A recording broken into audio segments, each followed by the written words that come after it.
Hi friends, అందరు బాగున్నారండి? నేనైతే బాగున్నానండి. ఈరోజైతే మనము బీరకాయ పచ్చెనగపప్పు కర్రీ అయితే చేసుకుందామండి. దానికి కావాల్సిన పదార్థాలు ఇవన్నీ ఒకసారి చూద్దామండి. ఇప్పుడైతే మనము తయారు చేసుకునే విధానం కూడా చూసేద్దామండి. బీరకాయ పచ్చెనగపప్పు కర్రీ అండి. బీరకాయ అయితే తరిగి పెట్టేసుకున్నానండి, కడిగి పెట్టేసుకున్నాను. పచ్చెనగపప్పు కూడా కడిగి పక్కన పెట్టుకున్నానండి. ఇప్పుడైతే మనము కుక్కర్కి వేసుకుందామండి. ఇప్పుడైతే స్టవ్ వెలిగించేసుకున్నామండి. కుక్కర్ అయితే స్టవ్ మీద పెట్టేసుకున్నానండి. ఇప్పుడు మనం కడిగి పెట్టుకున్నాం కదా, పచ్చెనగపప్పు కూడా పోసేసుకుందామండి. తరిగి పెట్టుకున్నాం కదా, బీరకాయ కూడా వేసేసుకుందాము. 2 టమోటాలు కూడా వేసేసుకుందామండి. ఎర్రగడ్డ కొంచెం వేసేసుకుందాము. చిటికెడు పసుపు కూడా వేసేసుకుందామండి. 1 స్పూను ఆయిల్ అయితే వేసుకుందామండి. పప్పు పొంగకుండా ఉంటుంది. ఇప్పుడైతే మూత పెట్టేసుకుందామండి. వాటర్ కూడా పోసేసుకున్నాము. 1.5 గ్లాసు వాటర్ కూడా పోసేసానండి. ఇప్పుడైతే 1 స్పూను కారం కూడా వేసేసుకుందామండి. ముందుగానే వేసుకుంటే కారం వాసన రాకుండా ఉంటుందండి. కొంచెం ఉడికిందంటే బాగుంటుంది. ఇప్పుడైతే మూత ఇప్పుడైతే కుక్కర్ మూత పెట్టేసుకున్నామండి.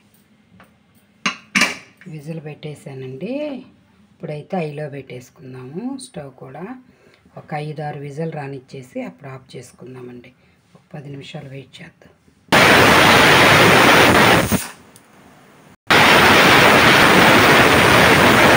ఇప్పుడైతే విజిల్ అయితే వచ్చేసిందండి. స్టవ్ కూడా ఆపేసుకుందామండి.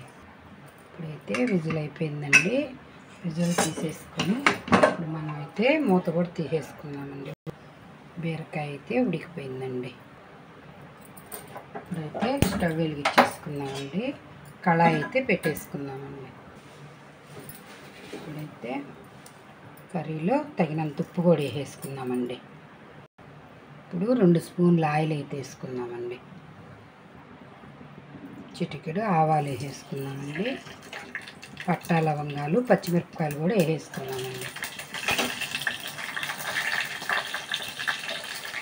కర్రీ పెట్టుకున్నాం కదా, ఎర్రగడ్డ కూడా వేసేసుకున్నామండి. ఇప్పుడైతే టమోటా రసం కూడా కాగిపోయాయండి వేడివేడిగా. ఈ లోపల దీనికి పోపు కూడా వేయించేసుకున్నామండి. ఇప్పుడైతే కరివేపాకు, కొత్తిమీర, పుదీనా కూడా వేసుకున్నాము. ఇప్పుడైతే 1 స్పూను అల్లం పేస్ట్ కూడా వేసేసుకున్నామండి.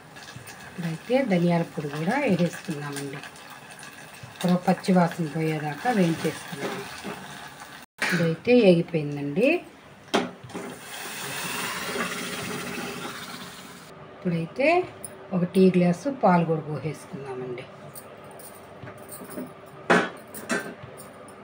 ఇప్పుడైతే ఉడికిపోయిందండి. ఇంక మన స్టవ్ కూడా ఆపేసేసుకుందాము. బీరకాయ పచ్చెనగపప్పు కర్రీ అయితే రెడీ అయిపోయింది. ఇంక మనం స్టవ్ ఆపేసేసుకుందామండి. బీరకాయ పచ్చెనగపప్పు కర్రీ కూడా రెడీ అయిపోయిందండి. వేడి రసం కూడా రెడీ అయిపోయాయి. వేడి అన్నం కూడా రెడీ అయిపోయిందండి. ఇప్పుడైతే క్యారేజ్ కూడా పెట్టేసుకుందామండి మా అబ్బాయికి. బీరకాయ కర్రీ ఎలా చేశానో చూశారు కదండి. ఒకసారి మీరు కూడా చేసి ట్రై చేసి చూడండి.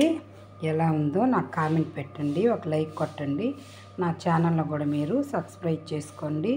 Thank you friends. ఈరోజైతే నా వంట ఇంతేనండి. బీరకాయ కర్రీ, వేడి రసం, అన్నం అండి. ఓకేనండి, ఉంటానండి. థ్యాంక్ యూ అండి.